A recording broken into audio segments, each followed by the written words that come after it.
바로 이제 이런 점들이 이토 히로부미라는 일본은 아주 신분이 낮은 리스케가 일본의 초대 총리가 되는 반면에 우리나라의 괴합하는 김옥균이라는 안동김씨 쇄도가 영의정 출신의 김병기에게 양자로 입양했고 본인이 또 과거에 장원급제를 했고 이런 인물들이 주도함에도 불구하고 나중에 다 좌절되는 이런 역사죠.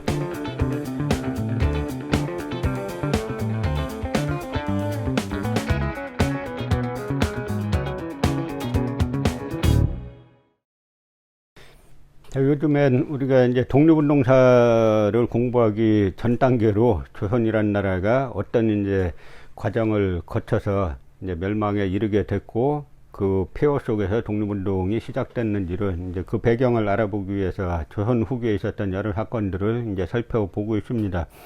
오늘은 개화 사상에 대해서 좀 살펴보려고 하는데요.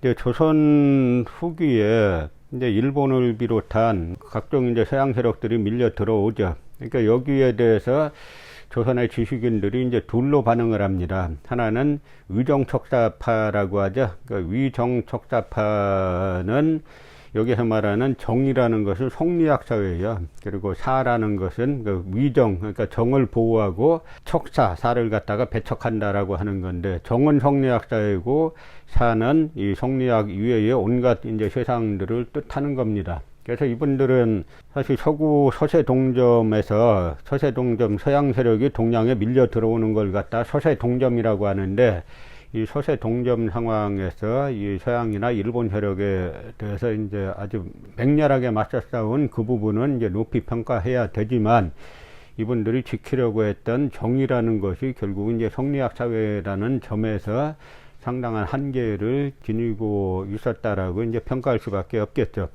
또 하나의 사상이 바로 이제 개화 사상입니다. 항상 이제 역사는 뭐 누군가 선구자가 나와야 되고 주도하는 사람이 나와야 되는데 이 개화 사상의 그 세 비조를 듭니다. 그러니까 세 비조가 박규수하고 그 다음에 이제 오경석하고 유대치, 유홍기라고도 하죠. 근데 박규수는 양반 출신이죠. 열한 박지원의 손자죠. 박규수는 양반이지만 이 오경석은 역관이에요. 그리고 이제 그 유대치는 의관, 다 중인들이죠. 여기에 한 명 더 들려면은 봉원사의 스님이었던 이동인이라는 이제 승려를 들 수가 있습니다. 근데 이동인이라는 승려는 나중에 일본으로 건너갔다가 그다음 그 어떻게 됐는지 전혀 소식이 전해지지 않는 그런 이제 미스터리의 인물입니다. 박규수, 오경석, 유대치 이 세 분을 갖다가 개화 사상의 세 비조라고 합니다만 사실 조선의 개화 사상이 들어온 첫 선구자는 바로 역관 오경석이라고 볼 수가 있습니다. 근데 역관 오경석이 역관이니까 북경에 자주 왔다 갔다 했죠. 처음에는 이 오경석을 갖다가 대원군이 상당히 신임을 했어요. 그러다가 오경석이 이제 북경에 가가지고 청나라가 상당히 혼란스러운 걸 보고 이 문을 안 열 수가 없습니다 라고 했더니 그다음부터 대원군이 아주 미워해가지고 선이 끊어졌다라고 이제 하는 기록이 남아 있습니다. 근데 오경석은 철종 4년에 1853년인데요. 북경을 중국을 갔는데 이때 중국은 태평천국의 난이 아주 휩쓸 때예요. 태평천국의 난이 뭐냐면 홍수전이라는 인물이 있는데 이 홍수전이라는 인물이 이제 광동성 사람인데요. 어느 날 상제를 만났다는 거죠.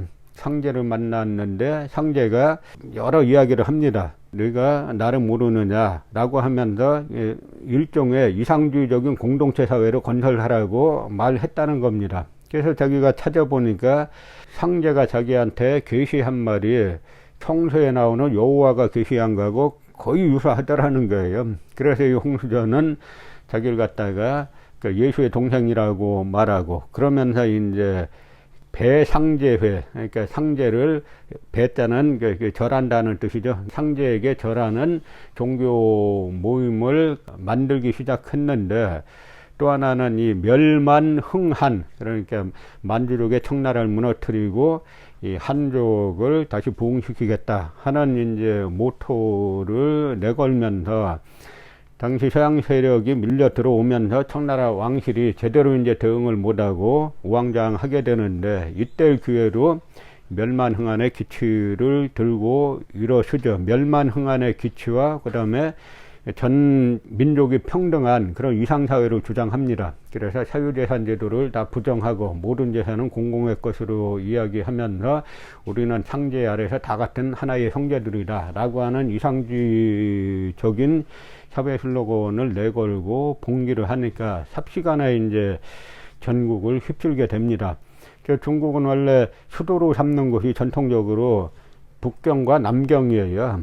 중간에 개봉이란 것도 가끔 이제 뭐 송나라에서 수도를 삼은 적이 있습니다만, 중국의 전통적인 수도는 북경과 남경인데, 이 태평천국 군이 남경을 점령했을 때 그 군사가 남성이 180만 명이고 여성이 30만 명이었다라고 할 정도로 어마어마한 숫자가 각지를 함락시키면서 남경을 함락을 시키고 그것을 이제 수도로 이제 선포를 하게 되죠. 그래서 그 여파가 북경에도 밀려 들어오게 됩니다. 그래서 오경석이 역관으로 갔다가 이런 사태를 목도합니다. 그러니까 청나라가 곧 무너지겠구나라는 생각을 하게 되고요.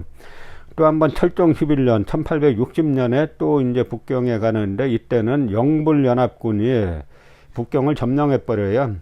그리고 그 유명한 원명원, 서태후가 세운 원명원을 갖다가 다 이제 불질러 버리죠. 근데 그 사태를 목도하고 나니까 오경석은 아주 서양세가 영국과 프랑스에서 온 군사가 얼마나 되겠어요. 근데 요 얼마 안 되는 군사가 북경까지 점령하는 거 보고 빨리 우리가 문을 열어서 먼저 선제 대응하지 않으면은 대단히 곤란하겠다라고 해가지고 대원군에게 건의했다가 아주 이제 냉랭한 대접을 받습니다.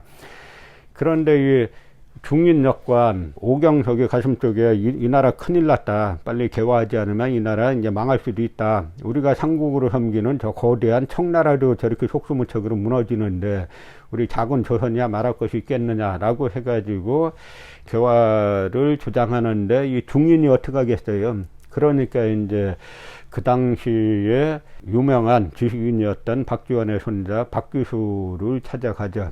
박규수를 찾아가가지고 이야기하니까, 박지원, 박규수 집안의 가풍 자체는 상당히 또 열린 집안입니다. 박지원이 하루는 그 이제 이덕무와 일화가 있어요. 당시 이제 이덕무, 박지원 뭐 그 사람들이 지금의 파고다 공원 그쪽을 갖다 조선 시대에는 큰 절이 있었다 그래서 큰 절골, 한자로는 대사동 이렇게 불렀는데, 박지원도 나중에는 그 이덕무를 따라가지고 그쪽 동네로 같이 이사랍니다. 그래서 그쪽에 박지원, 이덕무 그쪽 사람들로 그 하나의 학파가 형성되기도 하는데요. 이덕무가 박지원의 집에 찾아갔더니 박지원이 맨발로 버선발로 뛰어나와서 선호하더라는 거죠. 그러면서 박지원이 직접 솥에다가 쌀을 안치고 직접 자신이 밥을 해가지고 이제 대접하더라는 거죠. 박지원 집안 자체를 상당히 명가인데, 명가 양반의 행동이 중인이 찾아오니까 버선발로 나가서 맞이하고 그다음에 직접 솥에다가 밥을 해가지고 대접하는 그런 집안이니까 상당히 이제 열린 집안이죠. 그래서 이제 박규수가 오경석의 건의를 받아들여 가지고, 그 당시 박규수의 집이 안국동에 있었는데, 안국동 자기의 사랑방에 젊고 개혁적인 의식이 있는 젊은 청년들을 불러 들여다가 학교를 여는데, 제가 그 붙인 이름으로는 개화파 정치학교라고 볼 수가 있죠.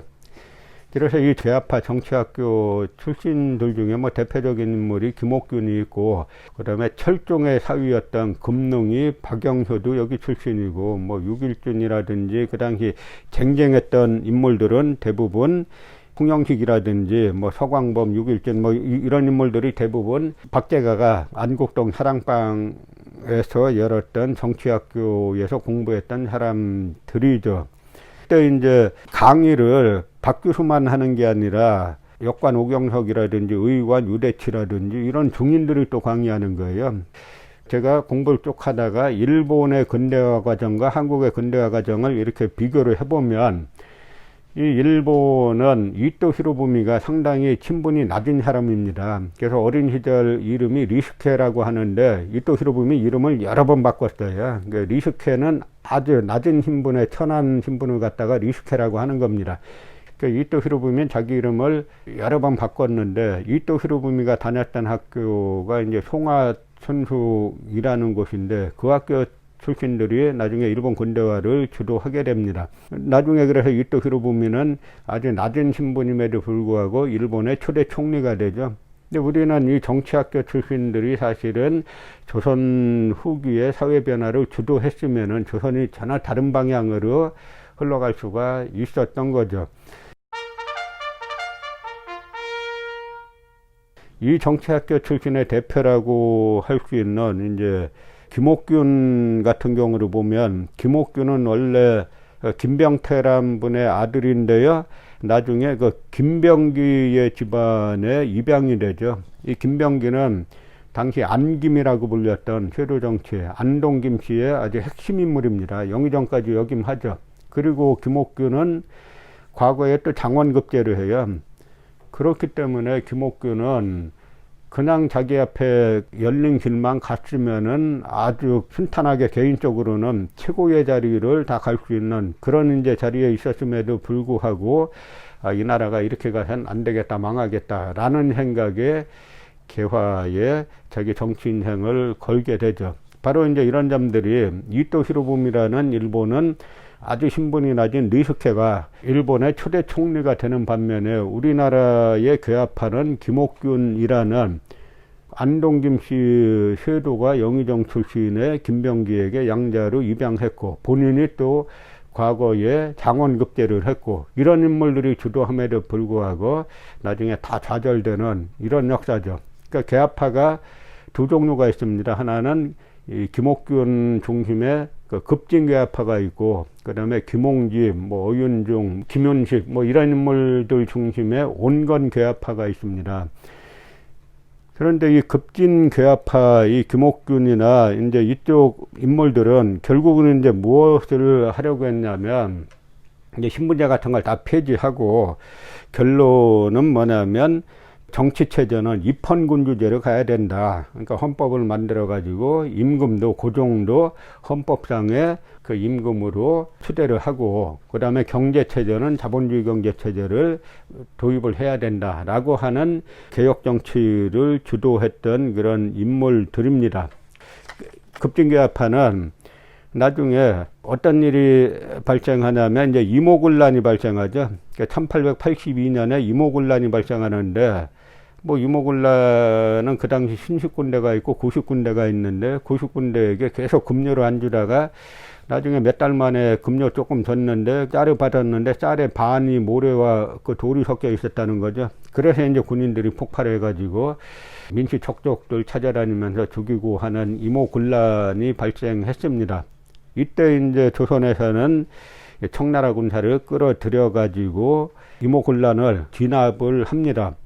그런데 이때 왔던 청나라 군사들이 아주 거대한 프랭카드를 써붙였는데 그 프랭카드 내용이 조선은 청나라의 속방이다, 속국이다 라고 하는 이런 걸 써붙여놔요. 그러니까 김옥균 등은 이 청나라로부터 독립하지 않으면 조선이 독립적인 자주독립국이 되기 힘들겠다라고 해가지고 청나라 세력을 제거할 생각을 하게 됩니다. 그러니까 이모군란 이후에 청나라를 끌어들인 이제 민씨 척족 정권들, 그러니까 명성황후 민씨의 친척들이 전국을 다 주도하게 되는데 민씨 척족 정권은 청나라가 이모군란에서 자기 자신들을 구해줬기 때문에 아주 친청사대로 기울게 됩니다.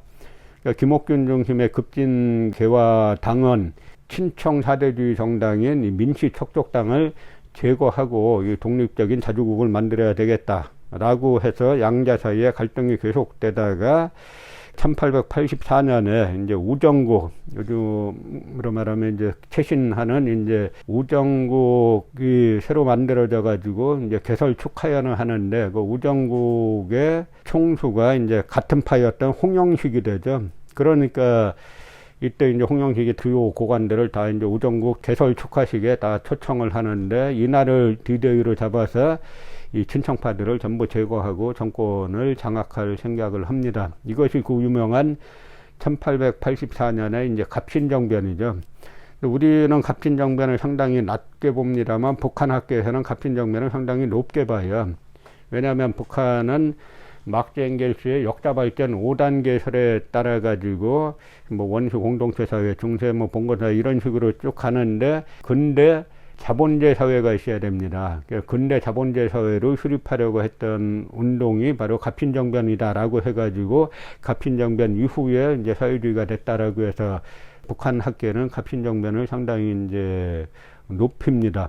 이날 우정국 축하 피로연에서 칼을 뽑아가지고 민터우라든지 뭐 민영목이라든지 조용화 같은 이 척족들을 갖다가 죽이고 그 다음에 민영에게 아주 중상을 입히는데 민영익의 에피소드가 아주 많은 인물이에요. 이때 자상을 입어서 민영익이 거의 죽게 됐는데 이걸 치료해 준 사람이 이제 알렌이죠.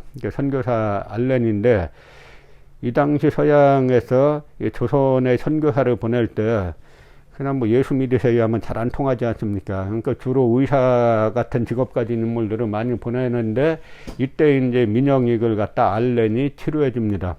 그래서 이 알렌에게 나중에 이제 1885년에 광해원이라는 병원을 개설하게 해주고 이 광해원이 제중원이 되는데 요즘 보니까 서울대 의대하고 세브란스 뭐 연대 의대하고 서로가 자기 자신들의 뿌리가 바로 이 제중원에 있다라고 해가지고 서로가 이제 정통성을 주장하고 있는 걸 뭐 제가 봤습니다만 그 다툼에 내가 이제 낄 생각은 없고요. 뭐 어쨌든 이제 민영익을 알렌이 치료해주면서 최초의 이제 서양식병원이 고종의 그 제가 아래 이제 설립되게 됐다 하는 이야기죠. 이들을 갖다 갑신정변은 흔히 3.1천하라고 하는데 요 3일 동안 정권 잡고 있는 와중에 개화당이 하려고 했던 정강이 나중에 김옥균이 쓴 뭐 갑신일록이라는 기록이 있는데 거기에 몇 가지가 쭉 나오죠. 뭐냐면 가장 중요한 게 이 청나라에 대한 사대를 폐지하고 문벌을 다 폐지하고 재정은 호조로 통일하고 하는 상당히 이제 근대적인 정강을 실현하려고 했던 그런 이제 기록들이 나옵니다.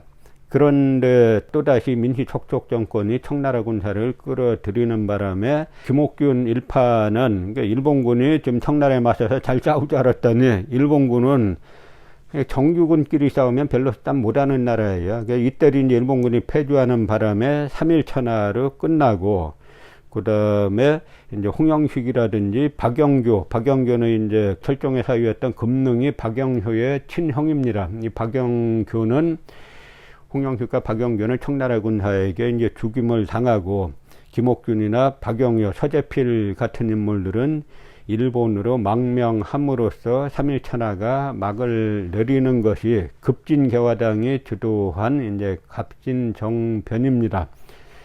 항상 이제 이 고종이라는 인물의 정치 형태가 이때 김옥균이 주도하는 갑신정변을 밀고 갔으면은 그러니까 일왕 메이지와 고종의 행태를 비교해 보면 메이지는 이 개혁을 주도하는 인물들에게 그 정권을 맡깁니다. 물론 일본의 자신들은 천황이라고 부르는 일왕이란 자리는 직접 통치하던 자리가 아니었고 조선은 사실상의 국왕제 국가이기 때문에 차이는 있습니다만 그 메이지는 그런 이제 사회 변화의 요구를 다 수용해 가지고 아주 하층민에 불과했던 이또가 총리 대신까지 오르는 그런 역동적인 사회를 만든 그런 부분이 있어요. 그런데 고종은 항상 불리해지면 후퇴했다가 조금 틈봐가지고 뒤집고 하는 거를 많이 하죠. 그래서 이때도 일단 이제 갑신정변이 일어나니까 거기에 승복해가지고 하는 척 하다가 청나라 군사를 끌어들여서 그 다음에 저들을 다 역적으로 규정을 해서 갑신정변에 가담했던 그 일본으로 망명하지 못했던 여러 인물들은 다 대역죄로 몰아서 이제 죽여버리죠. 그리고 나중에 망명했던 김옥균까지도 상해로 유인해가지고 그 상해로 유인하는데 이 민영익이 많은 역할을 합니다. 상해로 유인해가지고 결국은 홍종우라는 자객으로 하여금 암살하게 해서 끝나게 되죠. 청나라식으로 말하면 이런 걸 갖다 변법 자강운동이라고 합니다. 청나라 개혁운동이 둘로 나뉘는데 하나는 양무운동이라 그러고 하나는 변법자강운동이라 그래요.